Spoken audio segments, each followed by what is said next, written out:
આવા પ્રકારના અવાસ્તવિક ટાઈપના સ્ટેટમેન્ટ્સ મૂકવામાં આવે છે જેનાથી એની મૂંઝવણ વધતી જાય. પણ આ મૂંઝવણને દૂર કરવું હોય તો વેન ડાયાગ્રામનો ઉપયોગ કરીને આપ આ મૂંઝવણને દૂર કરી શકો છો. તો ફર્સ્ટ સ્ટેટમેન્ટમાં આપણે જોયું કે ઓલ ડોગ્સ આર એસીસ અને સેકન્ડ સ્ટેટમેન્ટ છે ઓલ એસીસ આર બુલ્સ. બધા જ કૂતરાઓ એ ગધેડાઓ છે અને બધા જ ગધેડા એ બળદ છે. હવે આ સ્ટેટમેન્ટના આધારે જો આપણે વેન ડાયાગ્રામ બનાવીએ તો વેન ડાયાગ્રામ માટે આ ટીવી સ્ક્રીન ઉપર જુઓ કે આ પ્રકારનો વેન ડાયાગ્રામ પોસિબલ છે. ડોગ્સ માટે ડાર્ક બ્લુ કલરનો સર્કલ વાપરવામાં આવ્યો છે. એસિસને રિપ્રેઝેન્ટ કરે છે ગ્રીન કલરનો સર્કલ અને બુલ્સને રિપ્રેઝેન્ટ કરી રહ્યો છે ઓરેન્જ કલરનો મોટો સર્કલ.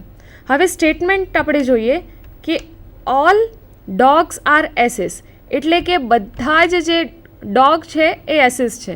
તો જુઓ બ્લુ કલરનો જે સર્કલ છે એ આખો ગ્રીનના સર્કલમાં સમાવી ગયો છે અને ઓલ એસિસ આર બુલ્સ આપણું બીજો સ્ટેટમેન્ટ છે જેથી ગ્રીન કલરનો આખો સર્કલ એ બુલ્સની અંદર સમાવી જાય છે, ઓરેન્જ કલરના સર્કલમાં સમાવી જાય છે.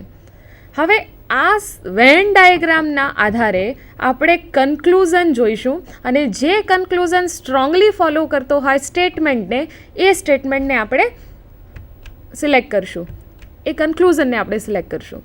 તો કન્ક્લુઝન છે first some dogs are not bulls. અમુક કૂતરાઓ એ બુલ્સ નથી. હવે આપણે વેન ડાયાગ્રામ જોઈએ તો આપણે વાત કરી હતી કે તે જે બધા જ ડોગ્સ છે એ એસિસ છે અને બધા જ એસિસ એ તો બુલ્સ છે, જેથી ફર્સ્ટ કન્ક્લુઝન તો આન્સરમાં હોઈ શકે જ નહીં કેમ કે બધા જ ડોગ્સ એ બુલ્સ પણ બની શકે છે. સેકન્ડ આપણે કન્ક્લુઝન જોઈએ તો સેકન્ડ કન્ક્લુઝનની અંદર સમ બુલ્સ આર ડોગ્સ એટલે જે મોટો સર્કલ રિપ્રેઝેન્ટ થાય છે ઓરેન્જ કલરનો સર્કલ એની અંદર સમ પાર્ટ એસિસનો છે, સમ પાર્ટ્સ ડોગ્સનો છે. એટલે કે some bulls can be dogs and some bulls can be asses. Third conclusion આપણે જોઈએ તો થર્ડ કન્ક્લુઝન આપવામાં આવ્યો છે ઓલ બુલ્સ આર ડોગ્સ અને ફોર્થ છે ઓલ ડોગ્સ આર બુલ્સ. આ આપણા વેન ડાયાગ્રામમાં આપ જોઈ શકો છો કે શું આ કન્ક્લુઝન સ્ટેટમેન્ટને ફોલો કરે છે. હવે આપણે આન્સર ડિસાઇડ કરીએ. આન્સર છે some bulls are dogs and all dogs are bulls. એટલે કે જે 4 કન્ક્લુઝન આપ્યા છે એ ચારેય કન્ક્લુઝનમાંથી 2 એવા કન્ક્લુઝન છે જે ક્લિયરલી વેન ડાયાગ્રામ પરથી આપને સ્ટેટમેન્ટમાં ફોલો કરતા હોય એવું જણાવી રહ્યા છે.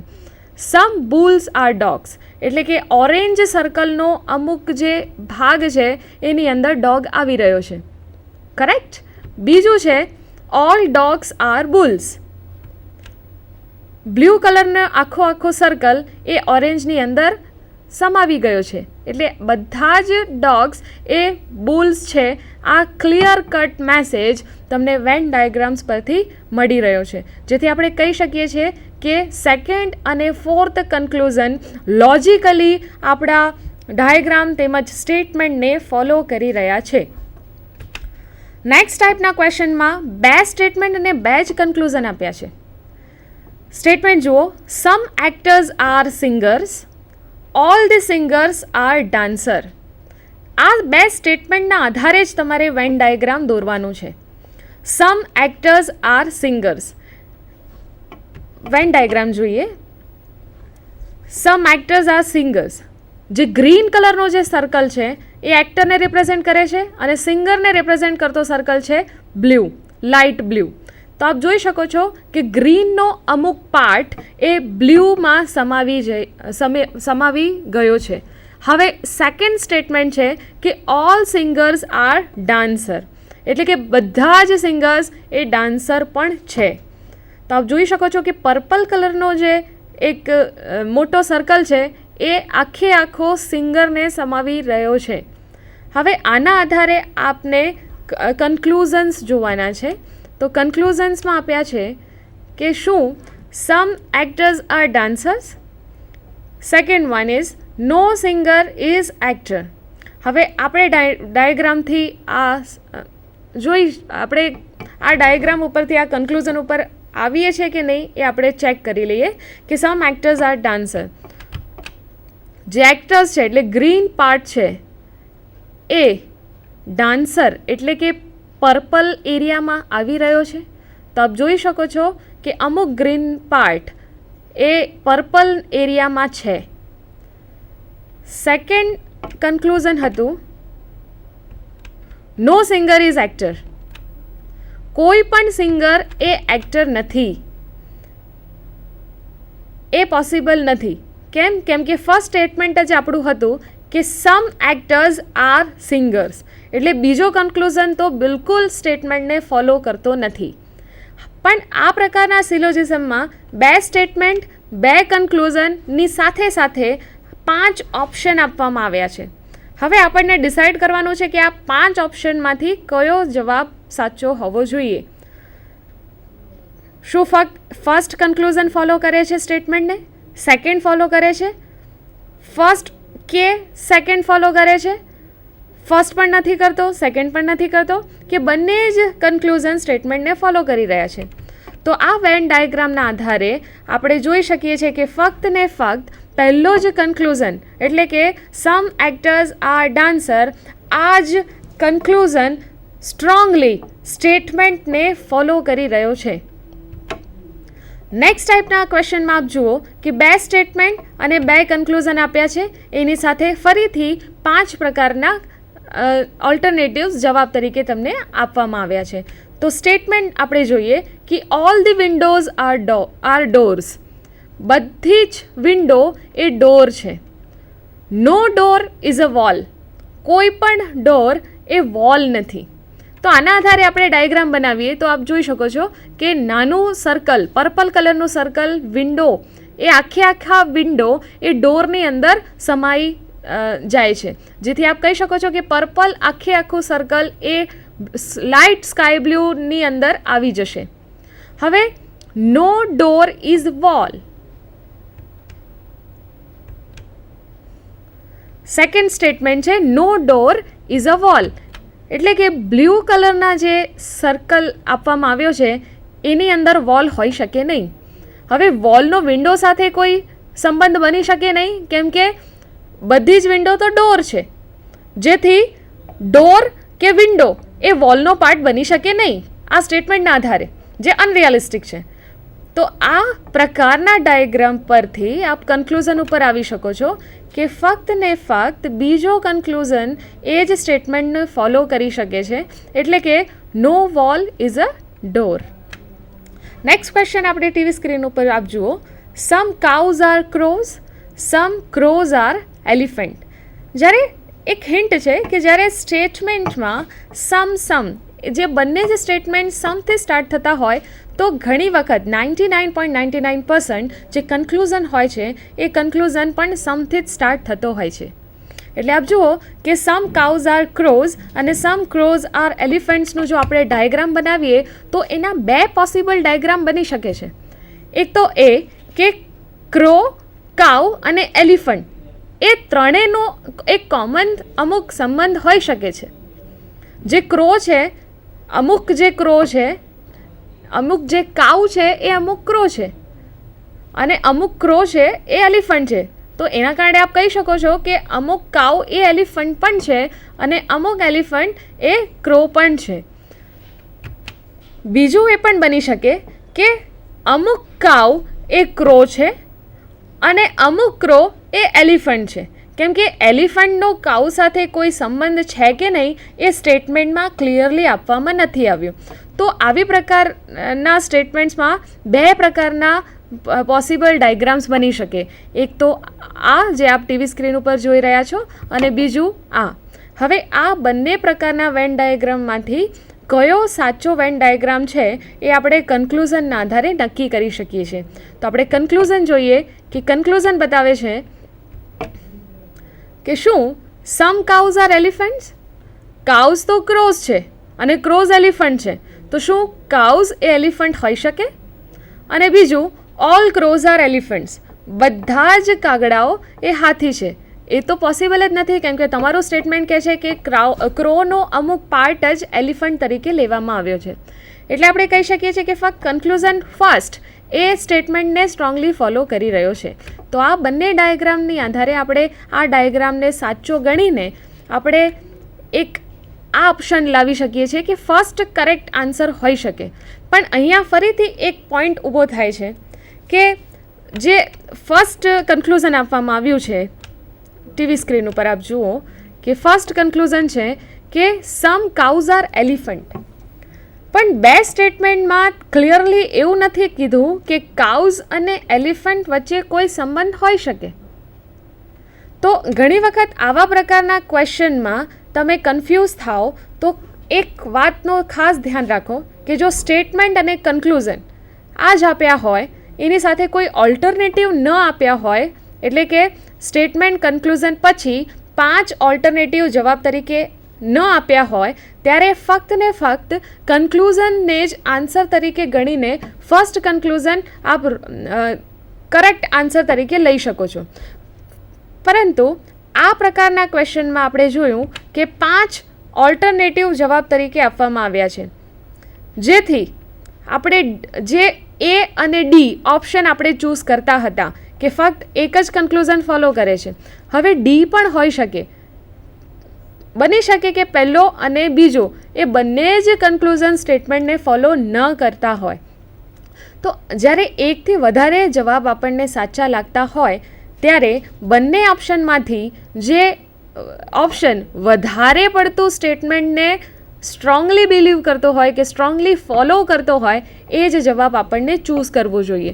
જેથી આપણે એને ચૂઝ ન કરતાં આપણે ઓપ્શન ડી ચૂઝ કરશું, જે છે neither one or two follows. એટલે કે કન્ક્લુઝન જે ફર્સ્ટ કન્ક્લુઝન આપવામાં આવ્યું હતું, some cows are elephants and all crows are elephants, આ બંને જ ખોટા કન્ક્લુઝન સાબિત થઈ રહ્યા છે.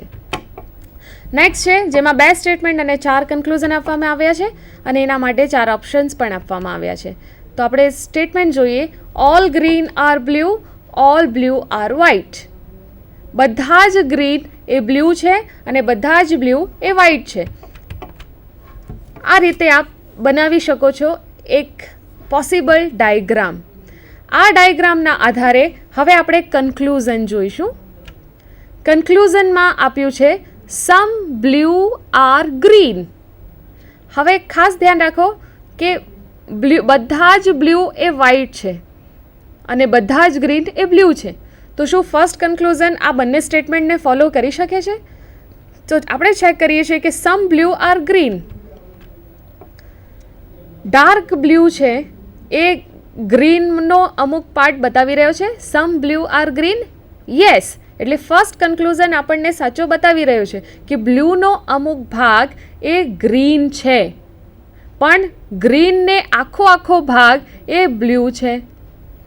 બીજા સ્ટેટમેન્ટ આપણે જોઈએ. બીજો કન્ક્લુઝન છે some white are green. Some white are green એટલે કે જે સૌથી મોટો સર્કલ બતાવવામાં આવી રહ્યો છે એ સર્કલ, લાઇટ સ્કાય બ્લુનો સર્કલ, એની અંદર ગ્રીનનો પાર્ટ છે. જેથી આપ કહી શકો છો કે સમ વ્હાઇટ આર ગ્રીન એ પણ સાચો હોઈ શકે.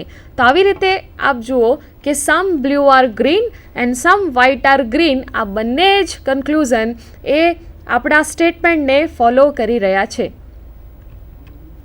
Next statement, no door is dog, all dogs are cats.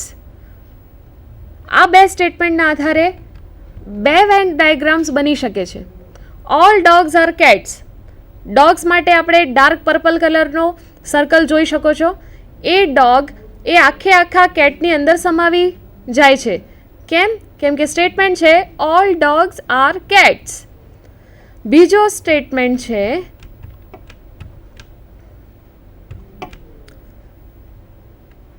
No door is a dog. કોઈ પણ ડોર એ ડોગ નથી.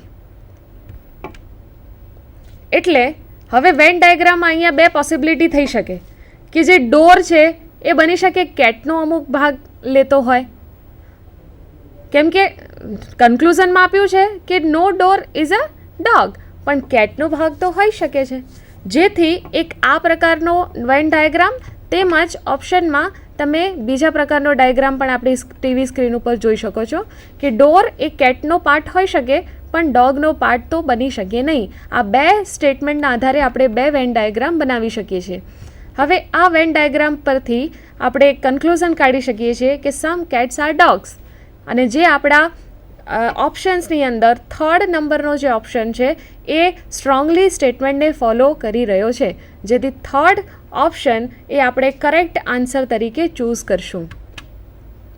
તો મિત્રો, આ હતું વર્બલ રિઝનિંગ ટેસ્ટ, જે આજે આપણે 4 શ્રેણી પછી આજે પૂરું કરી રહ્યા છે.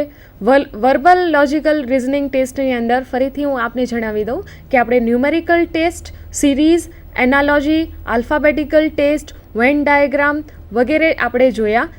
વેન ડાયાગ્રામની સાથે સાથે લાસ્ટ ટાઈમ આપણે બ્લડ રિલેશન, ડિસ્ટન્સ ટેસ્ટ વગેરેની પણ આપણે ચર્ચા કરી. હવે વર્બલ રિઝનિંગ પતી ગયા પછી અમુક ક્વેશ્ચન્સ નોન વર્બલ રિઝનિંગ તરીકે પણ પૂછાતા હોય છે. હવે વર્બલ રિઝનિંગ અને નોન વર્બલ રિઝનિંગ વચ્ચે તફાવત શું છે એ આપણે પહેલાં જાણી લઈએ કે વર્બલ રિઝનિંગ સેક્શનમાં ક્વેશ્ચનમાં ખરેખર શું પૂછવામાં આવ્યું છે એ શબ્દોમાં જણાવવામાં આવે છે, પરંતુ નોન વર્બલ રિઝનિંગ સેક્શનમાં જે પણ ક્વેશ્ચન છે એ ક્વેશ્ચન ડિઝાઇન, સિમ્બોલ, પિક્ચર કે કોઈ ફિગરથી રિપ્રેઝેન્ટ કરવામાં આવે છે, અને એની અંદર શું રિલેશન છે, તમારે શું શોધવાનું છે એવું કશું જ શબ્દોમાં જણાવવામાં આવતું નથી. આ પ્રકારના ક્વેશ્ચન્સ ખૂબ જ અઘરા પડતા હોય છે, જેથી કેન્ડિડેટને બધા જ રીતે એનો વિચાર કરીને સારી રીતે આ પ્રકારનો ક્વેશ્ચન્સ સોલ્વ કરવો જોઈએ. તો હવે આજે આપણે ચર્ચા કરશું નોન વર્બલ રિઝનિંગ ટેસ્ટનું. આપ આપણે ટીવી સ્ક્રીન ઉપર જુઓ કે નોન વર્બલ રિઝનિંગ ટેસ્ટ કેટલા પ્રકારના હોઈ શકે. સિરીઝ, ક્લાસિફિકેશન, એનાલોજી, આ ત્રણેય રિઝનિંગ સેક્શન વર્બલ રિઝનિંગની અંદર પણ હતા. સિરીઝનો મતલબ છે કોઈ એક એવું ક્વેશ્ચન આપ્યું હોય, એ આખા ક્વેશ્ચનમાં એક સર્ટેન પ્રકારનું રૂલ્સ ફોલો થતો હોય, તો નેક્સ્ટ પિક્ચર એ કયો હશે એ આપણે નોન વર્બલ રિઝનિંગ ટેસ્ટની અંદર જાણી શકીએ છીએ. તેમજ ક્લાસિફિકેશન, જે બીજા ટાઈપનો નોન વર્બલ રિઝનિંગ ટેસ્ટ છે, ક્લાસિફિકેશનને આપણે ઓડ મેન આઉટના નામથી પણ ઓળખીએ છીએ. એટલે કે જે ક્વેશ્ચન આપ્યું હોય એ ક્વેશ્ચનની અંદર જેટલા પણ